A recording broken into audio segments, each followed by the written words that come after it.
सूत जी महाराज श्रीमद् भागवत की जो कथा है, ये किस युग में इसकी रचना हुई, किस स्थान पर हुई, किनके कहने से हुई, किस प्रयोजन से हुई, कृपा करके बताइए। बोले द्वापरे समनुप्राप्ते तृतीये युग पर्यये जातः पराशराज योगी वासव्याम कलया हरि। द्वापरांत का समय है। महर्षि पराशर जी के द्वारा व्यास जी महाराज का प्रादुर्भाव हुआ। व्यास जी महाराज जो हैं भगवान के अवतार हैं। जब 5 साल के हुए घर छोड़ करके चल दिए। कल कल निनादनी गंगा के किनारे बद्री नारायण में सुंदर सम्याप्रास नाम का आश्रम बनाया और वहां भगवान की आराधना करने लगे। महाराज संसार कलयुगी लोगों के कल्याण के लिए ही इनका अवतार है, भगवान का ज्ञान अवतार है। ज्ञान के माध्यम से कैसे लोगों का कल्याण किया जाए, भगवान महाराज हमेशा चिंतित कर रहते हैं। पहले केवल एक ही वेद था, एक वेद में ही सारे धर्म शास्त्र समाये हुए थे। महाराज ने सोचा आगे कलयुग आ रहा है, लोगों की अवस्था कम होगी, उस अवस्था में भी बहुत कुछ काम करना है। धर्म में प्रवृत्ति भी लोगों की कम होगी। वेद के बिना ज्ञान नहीं है कहीं। महाराज ने एक वेद को 4 भागों में विभक्त किया, लेकिन महाराज सोचने लगे कि वेदों की भाषा भी बड़ी क्लिष्ट है। लोग वेद पढ़ भी लेंगे तो वेद के तात्पर्य को नहीं समझ पाएंगे। तो उन्हीं वेदों के आधार पर 17 पुराणों की रचना की। फिर भी महाराज के मन में संतोष नहीं हुआ, महाभारत की रचना की। जिस महाभारत के बारे में ये लिखा है कि संसार में ऐसा हो सकता है कि अन्यत्र कहीं ना मिले, महाभारत में मिल जाए, लेकिन ऐसा कभी नहीं हो सकता जो महाभारत में नहीं है अन्यत्र मिल जाए। माने पूरा वेदार्थ ही महाभारत में भर दिया। फिर भी महाराज के मन में जब संतोष नहीं हुआ, ऐसा लगने लगा कि शायद कोई काम ऐसा है मैंने नहीं किया, इसके बिना मेरा जीवन बिल्कुल शून्य के समान है। मेरे मन में असंतोष क्यों हो रहा है? महाराज के मन में बड़ी वेदना है, चिंतित हैं। उसी समय नारद जी महाराज का आगमन हुआ। बोले पाराशर्य महाभागा भवतः कच्चिदात्मना परिदुष्यति शारीरम आत्मा मानसे भव। हे पराशर नंदन, आप ठीक हैं? चिंतित क्यों हैं? कृपा करके बताइए। महाराज क्या बताऊं, मैंने अपने जीवन में बड़ी बड़ी रचनाएं की, लेकिन अभी भी मुझे ऐसा लगता है कि कोई काम ऐसा है जिसको मैंने नहीं किया, उसके बिना मेरा जीवन अपूर्ण है। महाराज मेरे मन में असंतोष क्यों है, कृपा करके बताइए। ये रचनाएं मैं कर चुका। नारद जी महाराज ने कहा कि देखो आपने बहुत कुछ किया है संसार के लिए, और जितने जितने ग्रंथों की आपने रचना की उनको पढ़ने में लोगों को बहुत कुछ मिलेगा। लेकिन जो भगवान के एकांतिक भक्त हैं, जिनको भगवान के गुणगणों के अलावा कुछ अच्छा लगता ही नहीं, उन भगवान के भक्तों के लिए अलग से कोई ग्रंथ की रचना क्या किया आपने? जिस तरह धर्म अर्थ काम तीनों पुरुषार्थों के बारे में आपने वर्णन किया, मोक्ष पुरुषार्थ का वर्णन नहीं किया, भगवान की लीलाओं का उदारता से वर्णन नहीं किया। इसीलिए आपके मन में संतोष नहीं हो रहा, क्योंकि नयद्वचश्चित्रपदं हरेर्यशोर जगत पवित्रं प्रगृहीत करहिचित् तद्वायसन्तीर्थमुसन्ति मानसा न यत्र हंसा निरमन्ति शिक्षया। महाराज, जिनका मन केवल भगवान के गुणगणों में लगा रहता है, उन्हें और कुछ काम में मन नहीं लगता। ऐसे भगवान के जो एकांतिक भक्त हैं, उनके लिए यदि अलग से आप कोई ग्रंथ की, अनूठे ग्रंथ की रचना करें, तभी आपके मन में संतोष होगा। महाराज, 17 पुराणों की जो रचना हुई है, इनमें क्या भगवान के लीलाओं का वर्णन नहीं है? धर्म की चर्चाएं नहीं हैं? बोले धर्म की चर्चाएं तो हैं, लेकिन भगवान की लीलाओं का उदारता से वर्णन नहीं है। देखिए ना व्यास जी महाराज,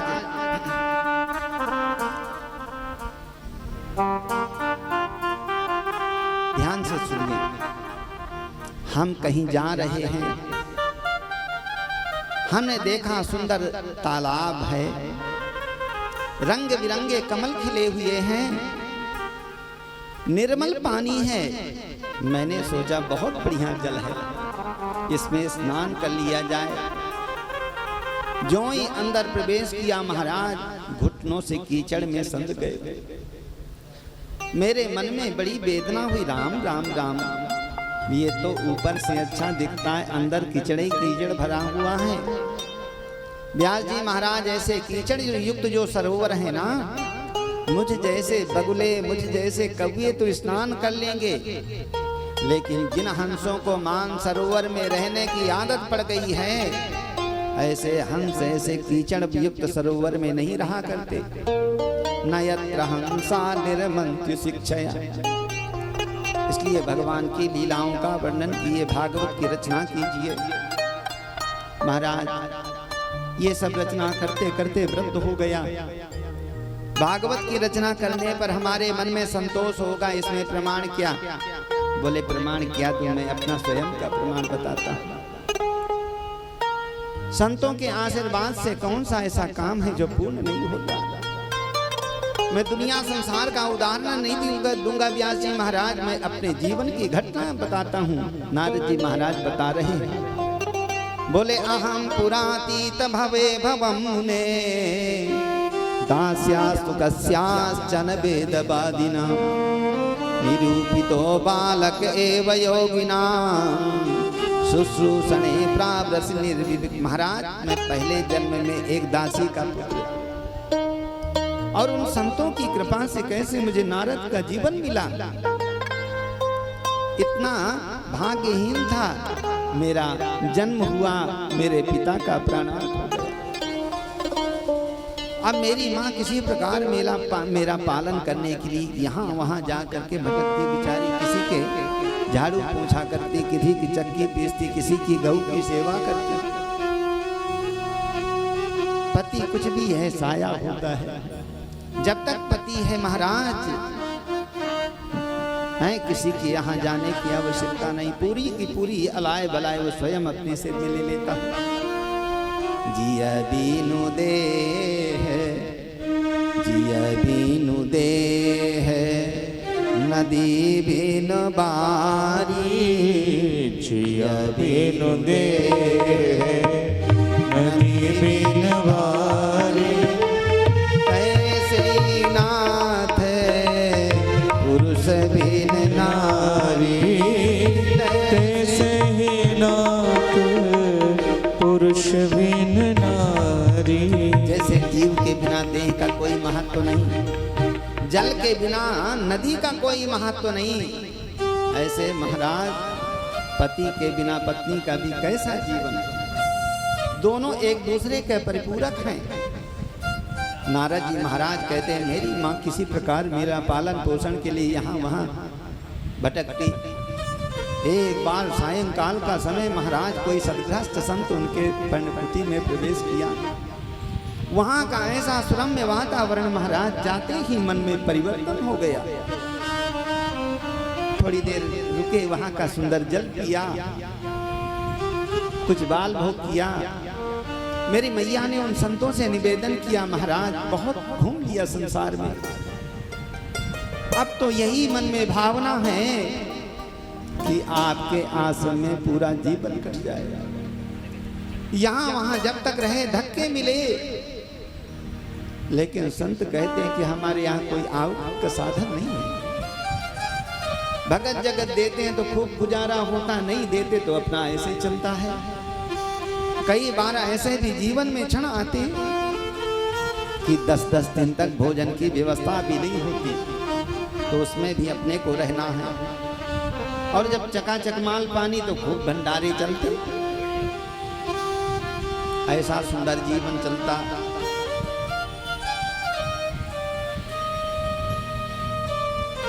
इच्छा है कि महाराज पूरा जीवन आपके आश्रम में बीते।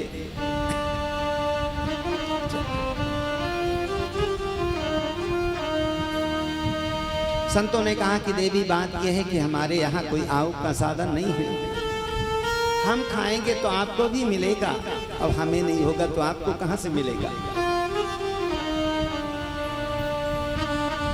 इन माता ने कहा कि देखो हमें मैं और मेरा बेटा 2 टाइम का भोजन चाहिए, जो भी मिलेगा प्रेम से लेंगे। जो भी आपके यहाँ सेवा हो महाराज आदेश दीजिए। नारद जी महाराज कहते हैं हम और हमारी माँ वहीं रह गए। गौ की सेवा, शाम सुबह वहाँ के आश्रम की सफाई की सेवा हमको मिल गई। हमारे माता जी, बात समझ में आ रही है।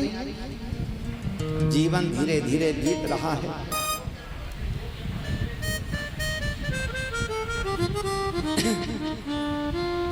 एक बार मेरी मैया सायंकाल का समय गौ धोने के लिए गई। समय धीरे धीरे बीत रहा है।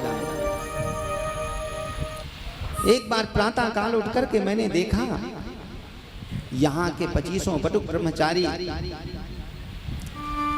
प्रातः काल उठ करके महाराज आश्रम की सेवा करने में लगे हैं। झाड़ू बुहारी साफ सफाई की सेवा करने में लगे हैं। मैं यद्यपि छोटा था लेकिन बड़ा समझदार। अभिमान की बात नहीं है, जो सच्चाई है प्रकट करना पड़ेगा। उन बटुक ब्रह्मचारियों से मैंने कहा कि महाराज ये जो सेवा आप कर रहे हैं ये सेवा तो हम लोगों की है। मालूम है उन लोगों ने क्या कहा? हमारे यहाँ 50 संत आएंगे, 4 महीने यहीं रहेंगे। और संत जब घर में आते हैं सेवा नौकर से क्या कराना, सेवा का सौभाग्य तो स्वयं। नारद जी कहते मैं भी उनके पीछे पीछे लग गया। 2-4 दिन के बाद 50 संत आए। और महाराज कैसा उदात्त जीवन इनका। प्रातः 4 बजे से लेकर के महाराज रात्रि 11 साढ़े 11 बजे तक भगवान के आराधन में ही जीवन बीतता। प्रातः काल उठ करके मंगल स्तोत्रों का गायन करते।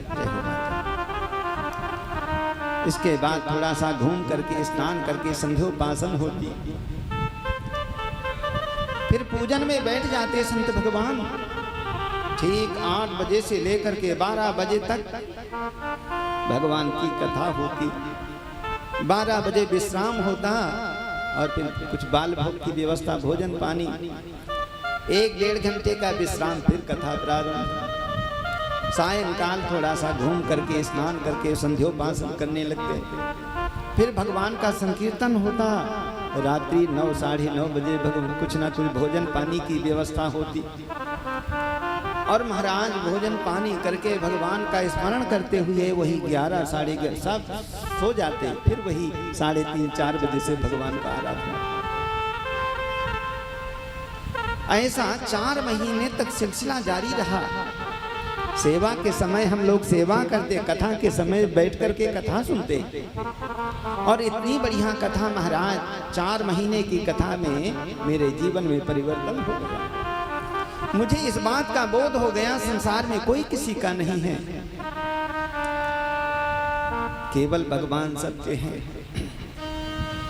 जब जाने के केवल 3-4 दिन रह गए मेरे मन में बड़ा कौतूहल। अब तो संत महाराज चले जाएंगे, क्या होगा?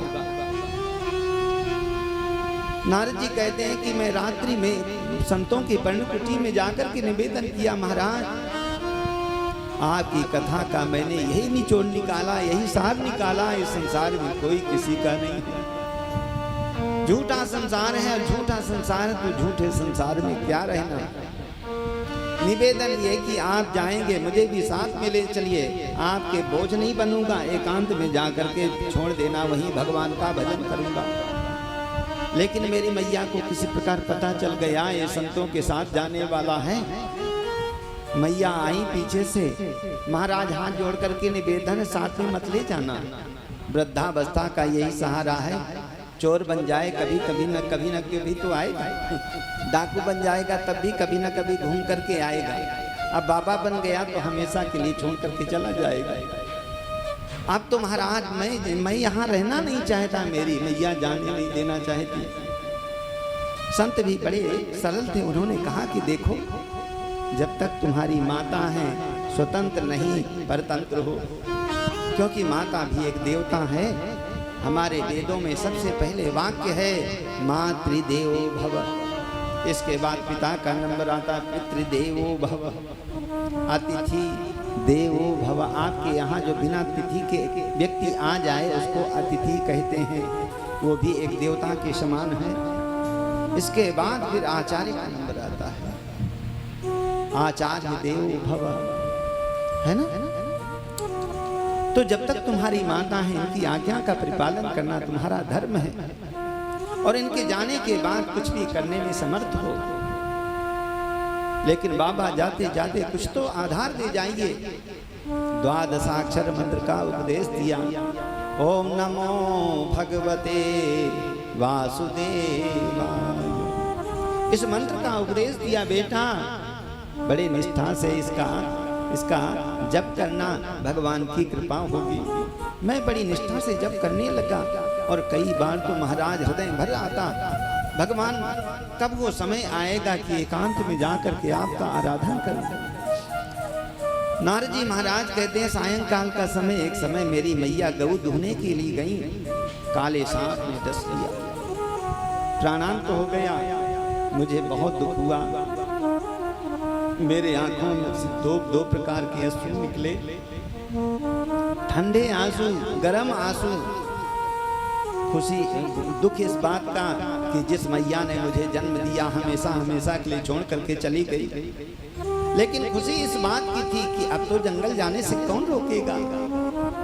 और सीधे मैंने मैया की औषधि क्रिया करके उत्तराखंड की यात्रा की। चलता गया महाराज, एकांत में जाकर के किसी वृक्ष के नीचे पहले तो किसी पवित्र नदी में स्नान किया, और भगवान के ध्यान में बैठ करके महाराज जो ही भगवान का आराधन करना प्रारंभ, तुरंत भगवान मेरे हृदय में आ गए। बिल्कुल भी झूठ नहीं बोलना, भगवान की झांकी हमारे हृदय में आ गई, और वो झांकी हृदय में आते इतना आनंद हुआ कि उस आनंद के सामने संसार का आनंद फीका। व्यक्ति यहाँ वहाँ तभी तक घूमता है जब तक उसको अंदर के आनंद का अनुभव नहीं होता। बाहर वास्तव में आनंद है ही नहीं, आनंद तो हमारे अंदर ही है, लेकिन उसका बोध गुरुओं के द्वारा होता है। जैसे मृगा होता है ना, मृगा की नाभि में कस्तूरी होती है, और कस्तूरी जब प्रस्फुटित होती है महाराज तो दिव्य उसमें सुगंधी आती है, और इतनी बढ़िया सुगंधी आती है कि उस सुगंधी को पाने के लिए मृग सैकड़ों मील दौड़ता चला जाता है। सोचता है से अब मिलेगी मुझे सुगंधी, अब मिलेगी अब बाहर सुगंधी है ही नहीं तो कितना भी दौड़ लो थोड़ा मिलेगी। संयोग बस जब कभी बैठ करके महाराज और अपने दांतों से वो, क्योंकि खुजली भी होती है ना, नाभि में उसका मुंह भी जाता है, नाक भी जाती है, खुजलाता है, और जब उस सुगंधी का अनुभव होता है तब उसे बोध होता है कि भाई सुगंधी तो यहाँ है। इसकी बिल्कुल चंचलता खत्म हो जाती है, ऐसे मृग हो जाता है कि चंचलता बिल्कुल खत्म हो जाती है। पानी पिया कि नहीं पिया तब इसका भी भान नहीं होता, भोजन किया कि नहीं किया इसका भी भान नहीं होता। आराम से पड़ा रहता है। नारद जी महाराज कहते हैं, जो ही मुझे अंदर भगवान की झांकी का दर्शन हुआ, इतना आनंद हुआ कि उस आनंद के सामने संसार का आनंद बिल्कुल फीका पड़ गया। लेकिन एक क्षण के बाद वो झांकी विलुप्त हो गई। मैं छटपटाने लगा, मेरे भगवान जी कहाँ हो, कहाँ गए? कौतूहल बहुत घबराया, कहाँ गए? दोबारा भी समाधि लगाया, मन को समाहित किया, लेकिन वो झांकी हृदय में नहीं आई। आकाशवाणी हुई, सकृदीयदर्शितं रूपम एतत् कामायते बेटा, दोबारा अब मेरा दर्शन नहीं तुमको होगा। अभी तेरे अंदर कालुष्य बहुत है, पाप बहुत है, तुम्हें उन पापों को भोगना पड़ेगा, अपना जीवन ऐसे व्यतीत करना पड़ेगा। तो पहली बार क्यों झलक दिखाया आपने? ये जान पाओ कि सच्चा आनंद का मार्ग यही है। यहाँ वहाँ मत भटको, यही वास्तव में धर्म का मार्ग है। भटको, इसलिए मैंने एक बार तुमको झलक दिखाई। ये जन्म के बाद दोबारा जो जन्म होगा, हमेशा के लिए मेरी सन्निधि प्राप्त होगी। नारद जी महाराज कहते हैं, भगवत कृपा से मेरा जीवन पूरा हुआ। दूसरा जन्म महाराज नारद के रूप में आया। अब ऐसे में ऐसा सौभाग्य कि जहाँ प्रेम से भगवान का संकीर्तन होता है, भगवान तुरंत प्रकट हो जाते हैं। तो जिन संतों की कृपा से मैं एक साधारण बालक दासी का पुत्र संत नारद बन गया। आप तो व्यास जी हैं, साक्षात भगवान के स्वरूप हैं, आपके मन में संतोष क्यों नहीं होगा? व्यास जी महाराज ने कहा कि महाराज फिर बताइए। बोले भागवत की रचना कीजिए। 4 श्लोकों में नारद जी महाराज ने व्यास जी को ज्ञान दिया, इसी के आधार पर रचना कीजिए। व्यास जी महाराज ने अपने मन को एक बार समाहित किया, 4 पदार्थों का दर्शन किया, भगवान का दर्शन किया, जीव का दर्शन किया, भगवान की माया का दर्शन किया जो इस संसार के लोगों को नचाती है, और सबसे उद्धार करने वाली भक्ति महारानी का दर्शन किया। चारों को केंद्र में रखते हुए 18,000 श्लोकों वाली श्रीमद् भागवत की रचना कर दी। लेकिन अब मन में विचार करने लगे कि सबसे पहले इसको किसको पढ़ाऊं? जिसने काम को जीता, क्रोध को जीता, ऐसा संसार में कोई है तो मेरा बेटा सुखदेव। लेकिन वो तो दो अंगुल की लंगोटी लगा करके निर्गुण ब्रह्म की आराधना में लगा हुआ है, एकांत में बैठा हुआ है, संसार में लौट करके क्यों आएगा? बोले मेरे बुलाने पर यहाँ क्यों आएंगे, भागवत क्यों पढ़ेंगे? लेकिन दूसरे क्षण ये भाव आया, जिसने 2 अंगुल की लंगोटी केवल धारण की है, संसार से वैराग्य है, ऐसे व्यक्ति को भी आकर्षित करने में श्रीमद् भागवत में सामर्थ्य है। व्यास जी महाराज ने अपने यहाँ रहने वाले छोटे छोटे जो बटुक ब्रह्मचारी, उनको भागवत के अच्छे अच्छे श्लोकों को रटाया, कंठस्थ कराया, और बोले बेटा तुम लोगों को संविधा लेने जाना है, लकड़ी लेने जाना है। क्योंकि गुरुकुल में रहने वाले जो बटुक ब्रह्मचारी होते हैं, उनको नियम होता है भिक्षा याचन करके जाना लाना, और जो भी प्राप्त हो गुरु के चरणों में निवेदन कर देना। सायंकाल प्रातः काल संविधा लेकर के आना, लकड़ी लेकर के आना, ये सब नियम होता है। यानी पूरी की पूरी क्रिया गुरु के लिए ही ब्रह्मचारी की होती। पहले व्यास जी महाराज ने अपने छोटे छोटे बटुक ब्रह्मचारियों को भागवत के चुटेले श्लोक पढ़ाए, कंठस्थ कराया। बोले बेटा जाओ, तुम संविधा लेने जाओ, उस जंगल में जाना है जिस जंगल में सुखदेव जी महाराज समाधि में बैठे हुए, और गायन करते हुए जाना। इन बच्चों ने जो ही महाराज वो भागवत के श्लोकों का गायन किया, सुखदेव जी की तुरंत समाधि टूट गई। क्योंकि भगवान के सौंदर्य का वर्णन था इस श्लोक में। सुखदेव जी कहते हैं आगे क्या हुआ, आगे और बताओ। अरे महाराज आगे हमको आता है नहीं, गुरुजी ने एक ही श्लोक पढ़ाया, वही हम आपके सामने कहे, आगे नहीं आता। आगे सुनना है तो चलो गुरुजी के पास में। अरे भाई होगा कोई सांवला सलोना, होगा कोई कालू कलूटा, नटखट टेढ़ी टांग वाला, हमें क्या लेना देना है। दोबारा समाधि में बैठ गए। व्यास जी महाराज ने उन बच्चों से पूछा क्यों आप लोगों ने इन श्लोकों का गायन किया? बोले हाँ। कोई मिला? बोले कि एक और कोई तो नहीं था, एक छोटा सा बाबा बैठा।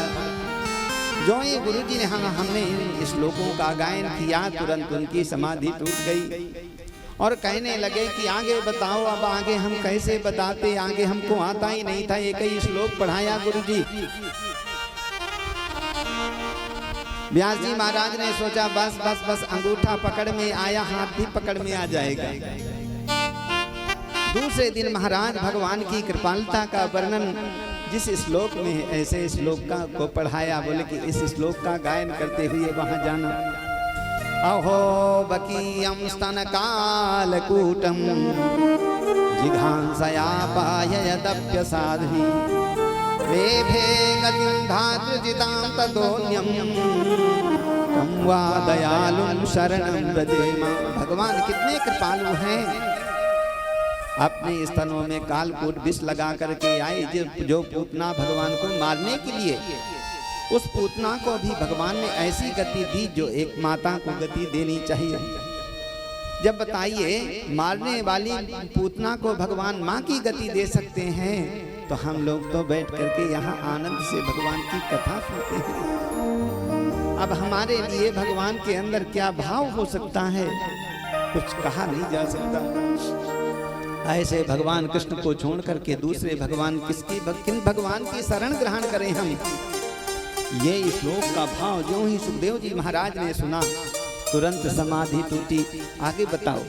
बोले आगे हमको नहीं आता, ज्यादा सुनना है तो चलो गुरु जी के पास। तुरंत सुखदेव जी महाराज व्यास जी महाराज के पास में आए, मुझे भागवत पढ़ाइए। बेटा भागवत पढ़ने से पहले तुमको वेदांत की शिक्षा लेना पड़ेगा। वो राजा जनक पढ़ाएंगे। महाराज जनक के यहाँ से वेदांत पढ़ करके आए। फिर व्यास जी महाराज से भागवत पढ़ी और भागवत पढ़ करके कहने का मतलब यह है कि भगवान के गुणगण ऐसे हैं कि जबरन व्यक्ति को अपने तरफ आकर्षित कर लेते हैं। आत्माराम पूर्ण काम पूर्ण निष्काम भी व्यक्ति भगवान की लीलाओं का चिंतन करते रहते हैं। अब यहाँ से भागवत का व्याख्यान शुरू हो रहा है। बोले परीक्षितोऽथ राजर्षेर जन्म कर्म विलापनम संस्थां च पांडुपुत्राणां वक्षे कृष्ण कथोदय। हमें भगवान कृष्ण की कथा कहना है, इसलिए सबसे पहले संत की कथा कहते हैं, क्योंकि संत की कथा से ही भगवंत की कथा का प्राकट्य होगा और कोई नहीं। महाराज परीक्षित के वंश की कथा कहेंगे, क्योंकि परीक्षित यद्यपि राजा हैं, लेकिन राजा वेश में भी ऋषियों का जैसा जीवन है। उन्हीं के वंश की कथा हम प्रारंभ करते हैं, यद्यपि कोई राजा रानी की कथा नहीं, पर इसलिए कि इनकी कथा कहेंगे तो भगवान की कथा अपने आप प्रकट हो जाएगी।